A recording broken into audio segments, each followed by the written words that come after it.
One thing we did see right after the bailout of Lehman, where Lehman went to bankruptcy, was a real spike in the rate that banks used to lend to each other. Basically, banks became very, very afraid to do any sort of lending at all, and the credit market overall freezed up. And the only time when we saw that go away was when we did see more governmental intervention since then, when we started bailing out companies. We put a Band-Aid on the problem, but the problem is still getting worse. I mean, we want credit to be allocated efficiently. We don't want government coming in and saying, don't worry about lending money, because if it's a bad debt, we'll pay you off. Because credit needs to be allocated based on free market principles. And if I'm afraid to lend somebody money, then there's probably a good reason for that. Maybe they can't pay me back. Maybe that individual or that entity shouldn't be able to borrow money. But when the government comes in and says, we guarantee their debt, now non-credit-worthy institutions are able to get credit. And now somebody else who's not getting a government guarantee is denied credit, because credit is scarce. Credit flows from savings. There's not an unlimited supply of it. Sorry, my question, I guess, is, do you think that banks who do the lending are intelligent enough to be able to distinguish between the entrepreneurs who you do want to be able to be creative and invest in them and take the risk on them, but still, be able to be risk-averse when it comes to well, look, I think that lending? Banks are going to be better judges of lending money than the government. The government's just guaranteeing debt for political reasons. I mean, one of the reasons that the banks, of course, were so reckless with their money is because of the FDIC. I mean, we set up a situation of moral hazard where we basically told American citizens, just put your money in any bank, and who cares what they do with your money, because if they lose it on stupid loans, the FDIC will bail you out. Therefore, the bankers know that they're not competing based on how safe their institution is. They're competing on, what kind of yield they can pay. And so they're prone to risk-taking. But there's enough. If the government would really let people know, look, the FDIC limit is only $100,000. If you have a lot more than that, then you're on your own. I mean, the banks are still going to have to worry about large deposits. But we need the lenders of money to determine creditworthiness and determine who they want to lend to, and on what terms they want to offer that credit. Because that's the only way we can judge it. People that are riskier borrowers either won't get credit or will have to pay a higher price for it. Yeah. Thanks very much. But I know that obviously not bailing companies out and letting them fail, there's a lot of problems. I mean, there's a lot of immediate pain. That's why the government is doing the bailouts. But my point is, not that there's no pain and there's no consequences. It's just that we're better off dealing with those consequences now, taking the pain now, rather than postponing it and making it worse. It's like ripping off a Band-Aid. You can just rip it off, or you can peel it off slowly. And generally, if you just rip it off, you're better off.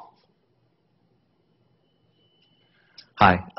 Two questions. One, given your concern with the size of the federal government, do you think there is any sort of political movement that is capable of taking power and doing the right thing? And do you think the political environment and just the overall political process in Washington is even capable of reversing it, whether or not the people in power have the right intentions?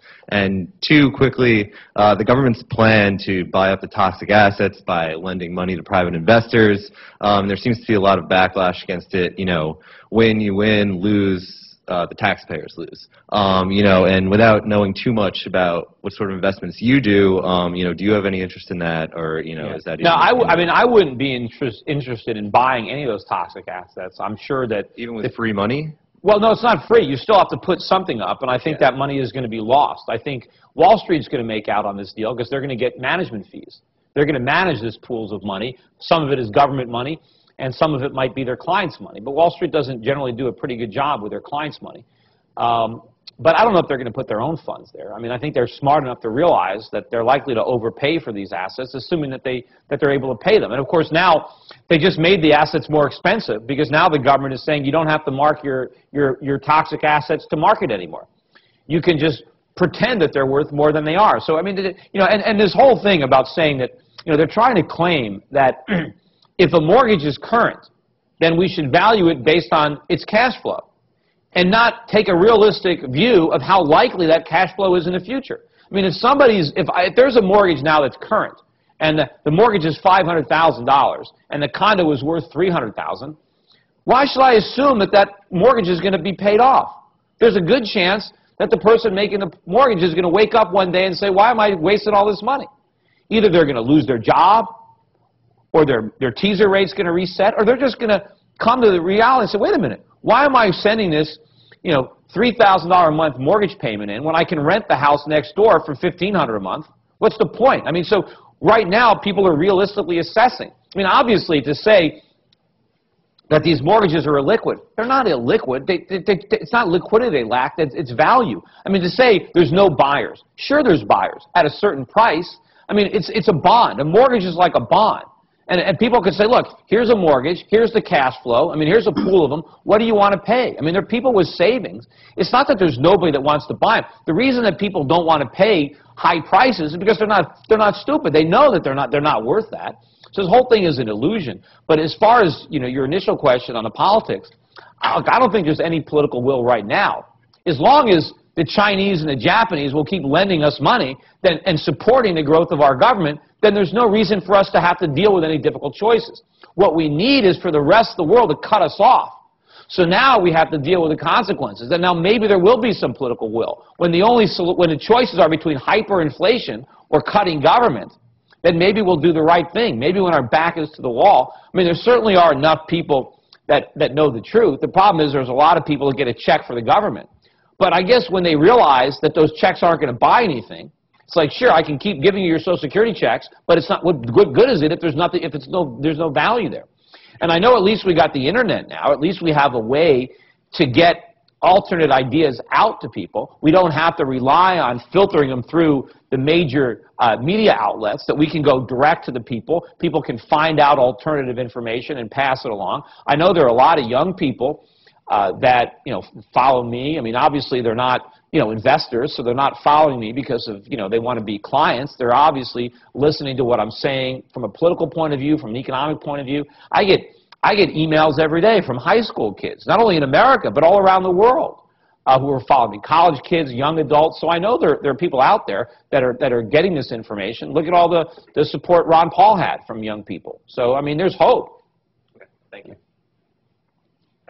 From the talk that you just gave, I think one of your primary concerns is the hyperinflation. So that said, isn't having at least controlled rate of inflation actually good for the economy as a whole?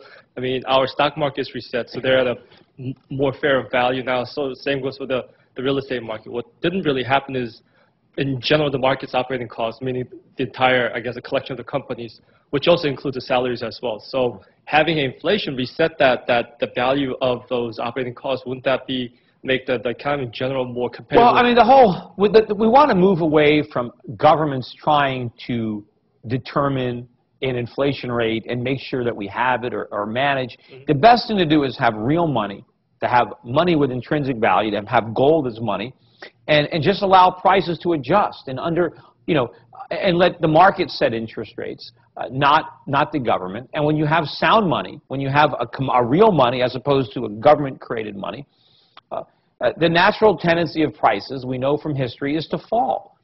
Prices decline a little bit every year, and that's how society becomes wealthier, because our money gains value, we gain purchasing power. I mean, you can see that, certainly in the high-tech area. You can see what happens to cell phones and plasma TVs and laptop computers, digital cameras. All these prices are falling.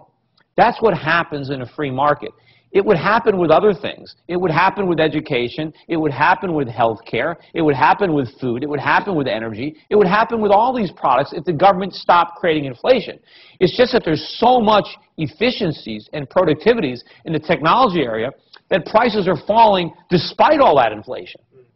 But, the government always tries to make the argument that we need inflation. If we have falling prices, that nobody will buy anything, that the economies will grind to a halt, that businesses can't make a profit. That's all nonsense. Do you think people don't buy cell phones? Do people not buy plasma TVs? Everybody knows when you buy a plasma TV, if you just wait 6 months or a year, you'll get it cheaper. But people don't wait. They buy it when they want it. Now, there are some people who didn't buy them when they were $10,000 apiece because they were too much money. So they waited until they could afford it. But as companies gain economies of scale and they get more efficient, prices fall and people buy more things. Plus, even though the plasma TVs are not $10,000 a piece anymore, I bet that companies are making a lot more money selling plasma TVs